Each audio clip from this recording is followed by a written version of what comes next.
ഇങ്ങ് വന്നേ. എന്ത്? ഇങ്ങോട്ട് നോക്കി. ഇത് തന്നെ സ്ഥലം. ഇനിയൊന്നും നോക്കാനില്ല, ഇവിടെ തന്നെ കുഴിക്കാം. ഞാൻ പോയി വണ്ടിയിൽ നിന്ന് ടൂൾ എടുത്തു. ശരി.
പഞ്ചരത്നത്തിൽ ഞാൻ ഈ പറഞ്ഞ സ്ഥലത്ത് ചെന്ന ധൈര്യമായിട്ടൊന്ന് കുഴിച്ചു നോക്കൂ സാറേ.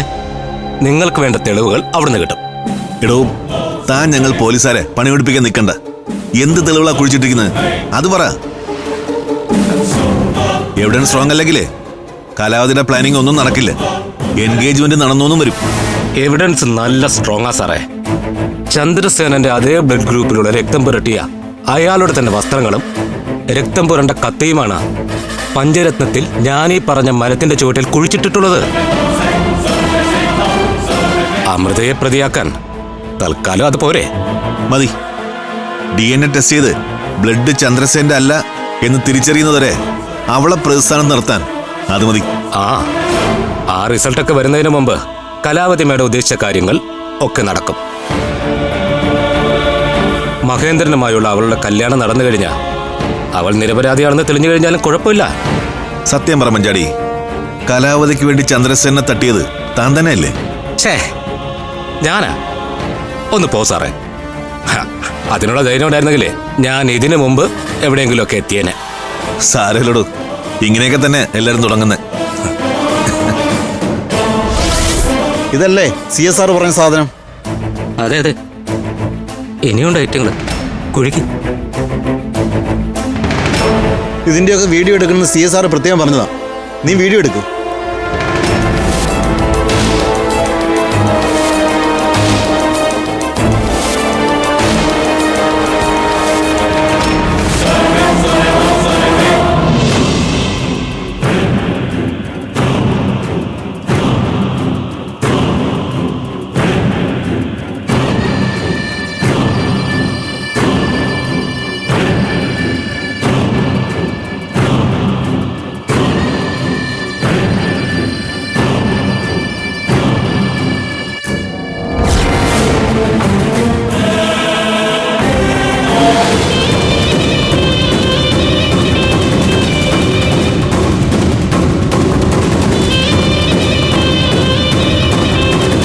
പഞ്ചരക്തങ്ങളെ കൊടുക്കാൻ കലാവതി മുൻകൂട്ടി പ്ലാൻ ചെയ്ത പദ്ധതിയാണിത്. ഇതെങ്ങനെയും പൊളിച്ചേ പറ്റൂ.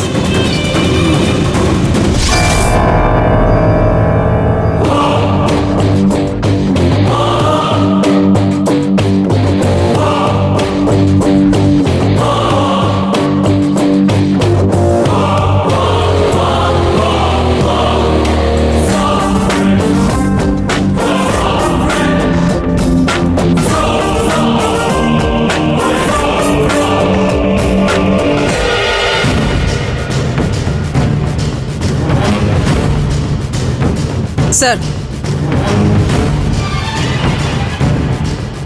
എന്തായി?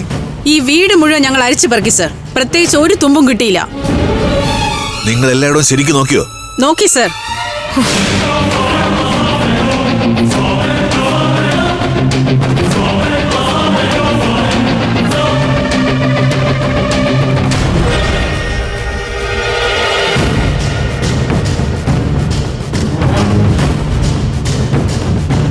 ഈ വീട്ടിലെ ഫംഗ്ഷൻ മുടക്കിയതിനും ഞങ്ങളുടെയൊക്കെ വിലയേറിയ സമയം നഷ്ടപ്പെടുത്തിയതിനും നിങ്ങൾ സമാധാനം പറയേണ്ടി വരും സർ. നിങ്ങൾ തെറ്റായ സ്ഥലത്താണ് വന്നിരിക്കുന്നത്. പഞ്ചരത്നത്തിൽ നിന്ന് നിങ്ങൾക്കൊന്നും കിട്ടാൻ പോകുന്നില്ല. കാരണം എന്റെ മക്കളെ നിരപരാധികളാ.